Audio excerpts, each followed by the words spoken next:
Assalamualaikum warahmatullahi wabarakatuh. Jadi sebelumnya Ustadz mohon maaf tidak sempat masuk ke kelas. Jadi Ustadz membahas kisi-kisi melalui video ini. Jadi kita bahas dari soal per soalnya dulu. Jadi kita masuk ke kisi-kisi pertama. Jadi kisi-kisi pertama kita ini membahas tentang awal kemerdekaan sampai dengan penetapan Undang-Undang Dasar. Jadi teman-teman harus paham kapan merdeka, tanggal berapa ditetapkannya undang-undang. Ketika kita sudah tahu ini, maka kita akan tahu dari apa yang dimaksud dari soal yang nanti akan dibuat atau dijawab. Ini adalah kisi-kisi kedua. Jadi kita membahas tentang ciri-ciri musyawarah. Jadi ciri-ciri musyawarah itu ada 7. Bisa jadi nanti keluar contoh tentang bagaimana contoh musyawarah ataupun jenis musyawarah itu apa saja, ataupun mana yang bukan merupakan jenis dari musyawarah. Jadi kita bisa jawab ketika kita paham apa itu musyawarah.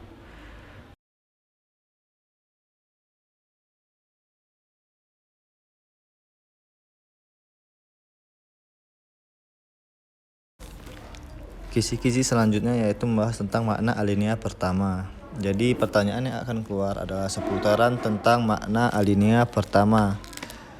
Contohnya seperti salah satu dari makna alinea pertama adalah menunjukkan keteguhan, kuatnya pendirian bangsa, dan proses perjuangan melawan penjajah. Bisa jadi keluar soal yang akan keluar merupakan hal-hal tersebut. Kisi-kisi yang keempat itu membahas tentang alinea keempat. Jadi pahami dan pelajari apa yang dimaksud dari alinea keempat Undang-Undang Dasar 1945. Kan yang seperti sudah kita pelajarin bahwa alinea itu ada 4.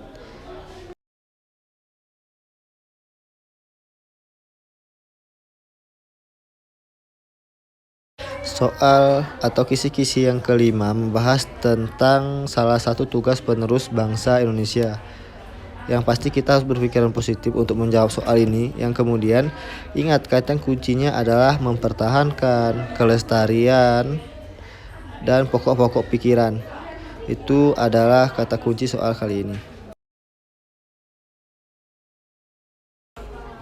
Kemudian untuk kisi-kisi yang keenam, kita harus cari tahu siapa itu Christian Robert Stephen. Kemudian organisasi apa yang dia pimpin. Jadi kita akan tahu jawabannya ketika kita tahu siapa dia dan organisasi apa yang dipimpin. Bisa jadi juga apa tujuan organisasi yang dia pimpinnya itu.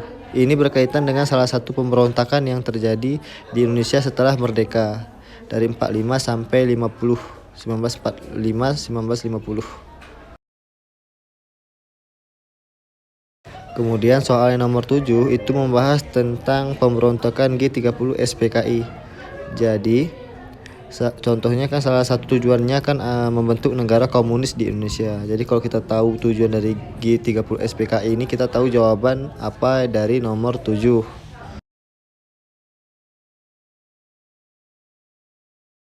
Kemudian untuk kisi-kisi nomor 8 itu membahas tentang ciri-ciri negara demokrasi. Negara kita kan negara demokrasi.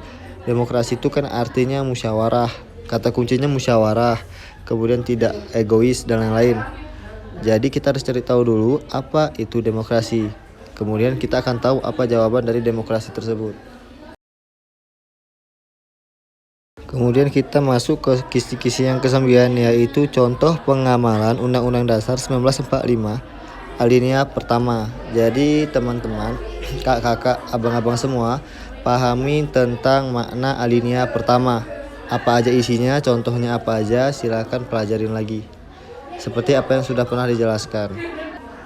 Kemudian untuk kisi-kisi yang nomor 10, ini soalnya nggak terlalu susah, yaitu arti penting pembukaan undang-undang bagi bangsa Indonesia. Jadi cari arti pentingnya, misalnya kayak sebagai motivasi bangsa Indonesia biar nggak dijajah lagi.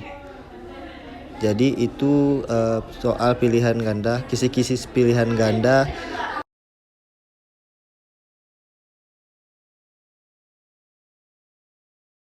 Selanjutnya kita masuk ke isian. Jadi di isian ini kita membahas juga tentang materi yang sudah kita pelajarin. Kita mulai dari soal pertama, kisi-kisi pertama. Jadi kakak dan abang semua harus paham isi dari Pancasila dan rumusan Pancasila. Rumusan Pancasila itu kan dari ketuhanan yang Maha Esa sampai yang terakhir. Jadi teman-teman harus ingat apa aja isinya, apa aja maknanya. Insya Allah teman-teman bisa menjawab pertanyaan tersebut. Kemudian kisi-kisi yang kedua, kita membahas tentang jenis-jenis pemberontakan di Indonesia sejak salah tulis Ustadz. Sejak awal kemerdekaan sampai 1959 atau 1950, dari GS30 PKI sampai dengan pemberontakan Ratu Adil. Kemudian kisi-kisi yang ketiga yaitu tentang memahami makna kehidupan bermasyarakat, berbangsa dan bernegara. Bisa jadi nanti soalnya bagaimana cara kita sebagai masyarakat berkehidupan bermasyarakat, berbangsa dan bernegara. Jadi kan pahami dulu arti bermasyarakat, berbangsa dan bernegara itu apa. Kisi-kisi nomor 4, tolong pelajarin kembali tentang struktur Pancasila sebagai ideologi terbuka. Kan memiliki 3 dimensi.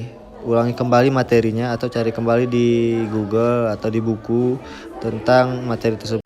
Kemudian soal yang terakhir yaitu pahami isi Undang-Undang Dasar alinea ketiga. Jadi kan undang-undang itu ada 4 alinea. Yang ketiga itu tentang apa? Jadi kan cari tahu tentang itu. Baik, itu saja.